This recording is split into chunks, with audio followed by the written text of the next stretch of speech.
All right, let's jump right in. Today we're going to talk about a really powerful idea from Morgan Housel's The Psychology of Money.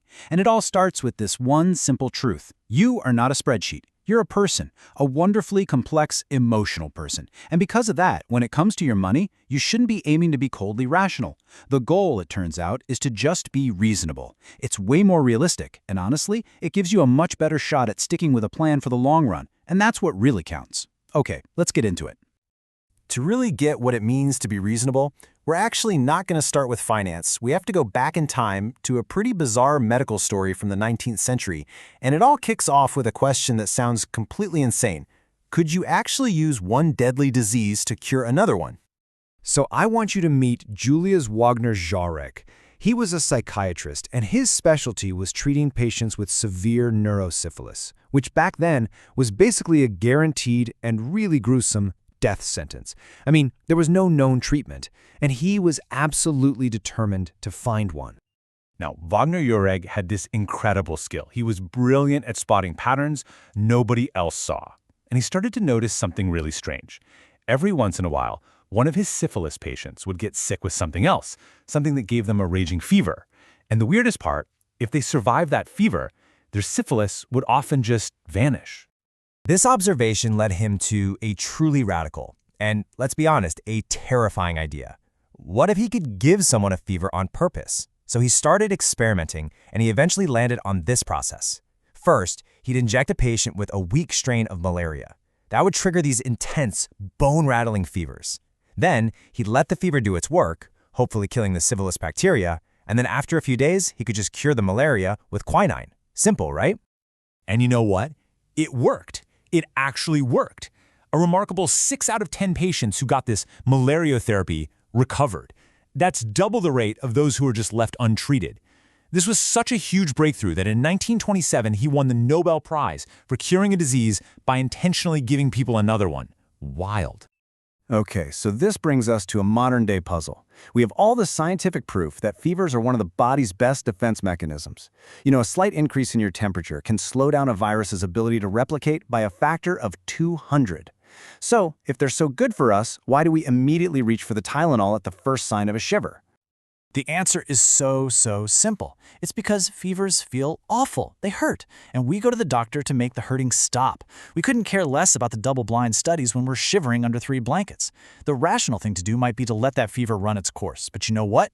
The reasonable thing to do is to take a pill that makes the pain go away. So, what on earth does a 19th century fever cure have to do with your 401k? Well, it turns out, everything. This whole philosophy, choosing what's tolerable and realistic over what's technically optimal, is the absolute key to making better financial decisions. Let's just break this down real quick. A rational strategy, that's the one that looks perfect on a spreadsheet. It's all about math, it's optimized for the highest possible return, period. But a reasonable strategy, that's one you can actually live with. It's realistic, it accounts for your human emotions, and, this is the most important part, you can actually stick with it when things get scary. And this quote just perfectly captures the issue. Financial plans aren't executed by spreadsheets, right? They're executed by people. People who feel fear and regret and that social pressure of not wanting to look like an idiot in front of their friends and family. A plan that ignores those feelings is a plan that is pretty much doomed to fail. So let's see how this actually plays out in the real world, in this big battle between the spreadsheet and our ability to get a good night's sleep. You know, academic finance loves to design these perfect strategies, but real people have to live with them in the real world. And that changes everything. I mean, just take Harry Markowitz. This is the guy who won a Nobel Prize for creating modern portfolio theory, like the mathematical bedrock of optimal investing. But when someone asked him how he invested his own money, he just said he split it 50-50 between stocks and bonds. And why? His goal wasn't to squeeze out every last penny of return. It was to minimize his future regret. He just wanted a portfolio he wouldn't kick himself over no matter what the market did. And this tells you everything you need to know. His decision wasn't mathematical, it was social and emotional. Investing happens out here, in the real world, where you've got a spouse you don't want to disappoint, and maybe a neighbor you're secretly competing with. A simple 50-50 split was a totally reasonable choice that helped him sleep at night. Okay, now let's look at the complete opposite extreme. Back in 2008, a study from Yale proposed what they saw as a perfectly rational strategy. Young investors should borrow $2 for every $1 they have and just dump it all into stocks. And you know what? The math totally worked. On paper, even if the market crashed and you lost every single cent, you'd still end up richer in the long run if you just stuck with it. But can you imagine the psychological reality of that? Just picture it, watching your entire life savings just evaporate in a market crash, and then someone tells you, hey, don't worry, just keep doing the exact same thing. It might be mathematically rational, but it is 100% humanly unreasonable. No sane person could go through that kind of pain and stick with the plan. It's just not going to happen. So the total failure of that rational Yale study leads us to the single most important point of all of this.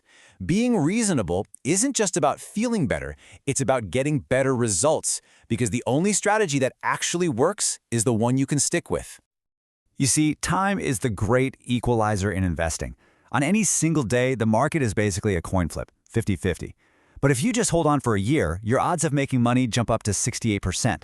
And over 10 years, they're all the way up at 88%. The longer you can just stay in the game, the more the odds shift dramatically in your favor. So what this means is that success isn't really about having the most brilliant or aggressive strategy. It's about having a durable one. A strategy that's strong enough to keep you buckled in through those inevitable scary downturns, long enough for the magic of time and compounding to do its thing.